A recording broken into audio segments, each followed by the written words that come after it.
Best of r/malicious compliance episode 21. Where I work we have employees from two different organizations, Company A and Company B, each with different policies. Some managers have to manage employees from both organizations, which can make things complicated.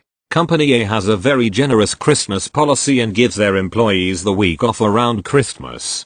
Company B doesn't. Last year, some managers quietly used their discretion and allowed their Company B employees to work from home while their co-workers from Company A were on leave. This is noteworthy because working from home is against our workplace policy. Early this year, we had a forum for expressing any concerns employees might have. Among the complaints, one Company B employee pointed out that they had been told at the last minute that they could work from home over the Christmas period, and that other Company B employees who had asked to take annual leave weren't allowed to rescind their annual leave request and work from home instead. They demanded that management definitively confirm in advance whether Company B employees could work from home so they could avoid taking leave. Management complied.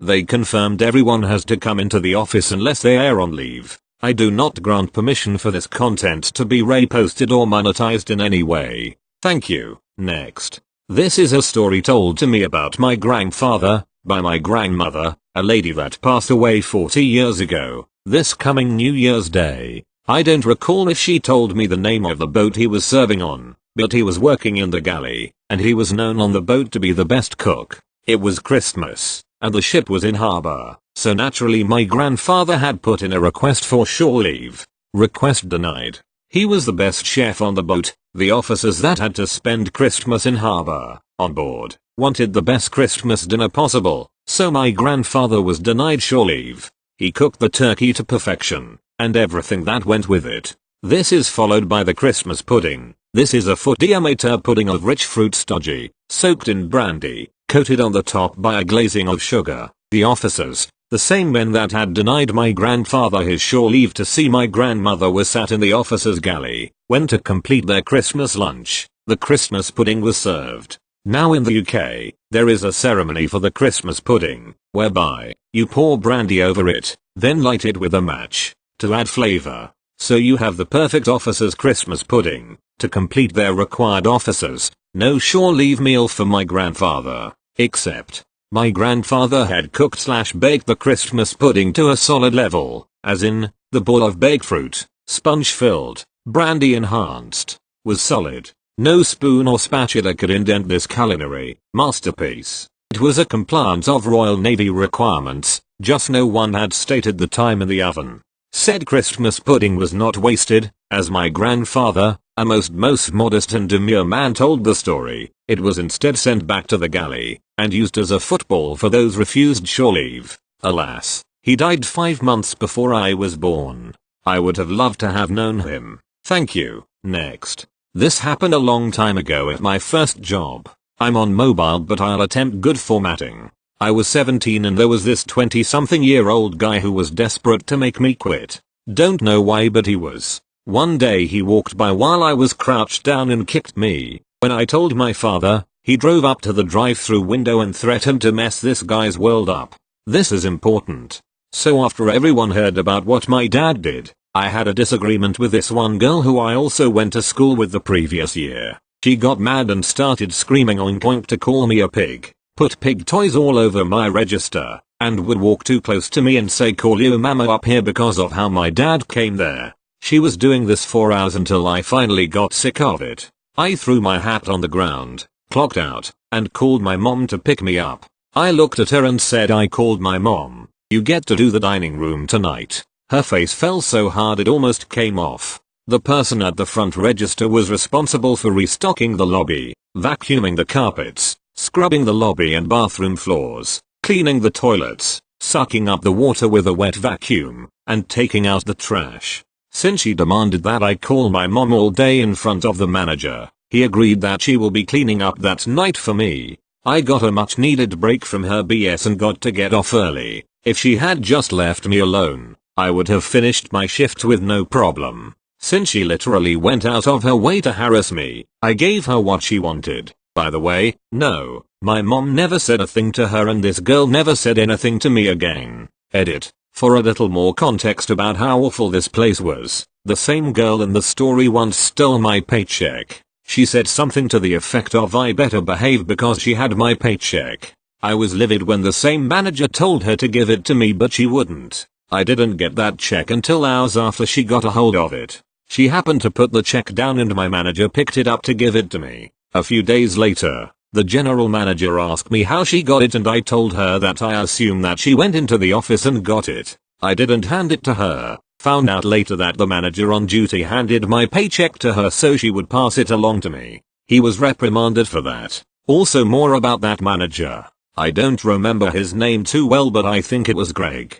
He was spineless but he was a nice guy. He had a lot of problems with his personal life that had to do with his wife's mother. Both he and his wife were very passive people so his mill controlled them both. He wasn't a young guy either. He was in his 40s.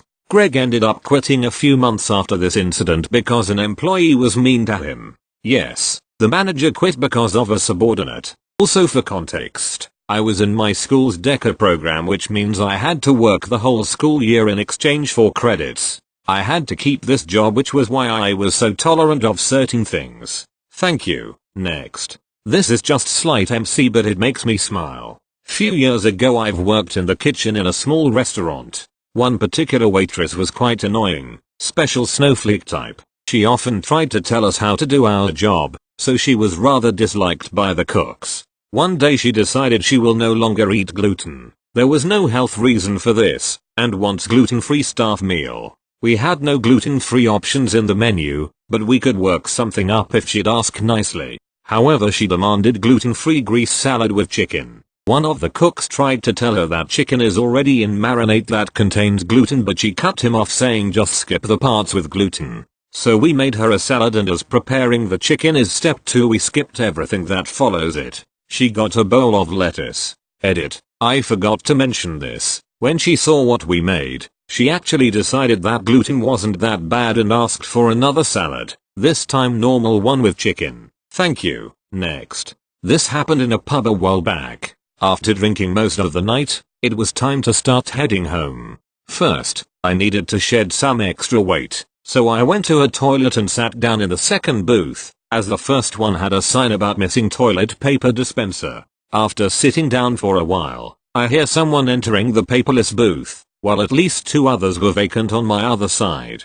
I knock to the dividing wall and politely tell the guy that there is no paper in that booth. I get snappy response of, shut it and mind your own goddamn business. Nice. Real nice. Anyways, I hear him starting to work with his relief and it indeed sounded quite messy. I finished my pooperoo and when I was washing my hands I hear knocking from the first booth and Mr. Polite saying, hey dude, pass me that toilet roll yo. See my man, I really need some paper here yo. After considering my options for a moment, I replied, shut it and mind your own goddamn business.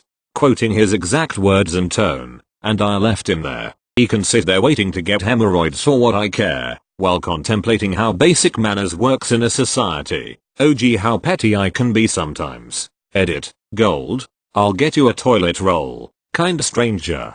Thank you. Next. I had to make a business trip to another city Brighton from my home Bristol. There aren't really any decent train connections without going via outer London and you're talking about 4 or 5 hours train travel each way. So instead I decide to drive, under 3 hours, and to avoid being away from the family I got up early and left home at 5 AM. So I arrive Brighton and need to wait on some colleagues. I know my employer will meet my costs for breakfast up to about £8. So I went to Subway and had a breakfast sub for under £3. I waited for the others and 30 minutes later they arrived, so I offered to buy a coffee and one for myself so we can talk and plan before meeting our supplier at their offices. Fast forward and the day goes fine. I travel home same day and come to submit my expenses for £3 breakfast and £2 for 2 coffees, still under the £8 allowance. The finance team rejected my expenses for the coffee as you've already claimed for breakfast. I pointed out it was the same cafe within 30 minutes and that if I'd bought the coffee at the same time as the sandwich they'd approve it. What's more, as I traveled on the day of the meeting from home I was not entitled to claim for lunch. I was told it was tough and I should stick to the expenses policy in future. Okay, I've recently returned from visiting the same supplier as before. However, this time I left work at lunchtime the day before, to avoid traveling on my own time and ensure I arrived at the hotel during my normal working day. I then had an evening meal with drinks, a nice room in a city center hotel, a full buffet breakfast, and my parking and travel costs all covered. Since I'd traveled the day before, I'm entitled to claim lunch as I could not have taken a packed lunch from home, and lastly, since I arrived home after 8 PM, I claimed not only for another evening meal on the way home but a half day of time off in lieu for the time spent traveling home. At least I stuck to the expenses policy this time. TLDR, kept my expenses under £5 and got them refused due to not following policy. Followed the policy and company paid about £400 of expenses. Edit. My first ever award. Thank you, stranger. Put it on expenses. Edit 2. OMG. More awards? Thank you so much. I guess this just tells us to post from your own experiences and be original : Thank you. Next. From the creative mind that brought you no reservation, no problem, and I needs my discount comes I can take pictures of whoever I want. It me, Charboy, local government employee in the Midwest. Coming at ya with some malicious compliance, you betcha. A previous city job of mine was training lifeguards at the local pool. This was the nicest one in town, and we had much higher certifications than Red Cross pools. There was the manager, older guy, wasn't usually there, assistant manager, a female friend of mine that was younger, and the trainer, me. I was 21 at the time, looking like the rest of the 16/17-year-old guards. One day doing the rounds making sure everyone is getting water, doing okay etc. I see a man with a fancy camera taking pictures of kids. Not just a dad taking an iPhone picture of his children, but like a 40-year-old man walking around taking lots of pictures of lots of different kids. Oh, not in my pool. Hey there, Mr. Sir.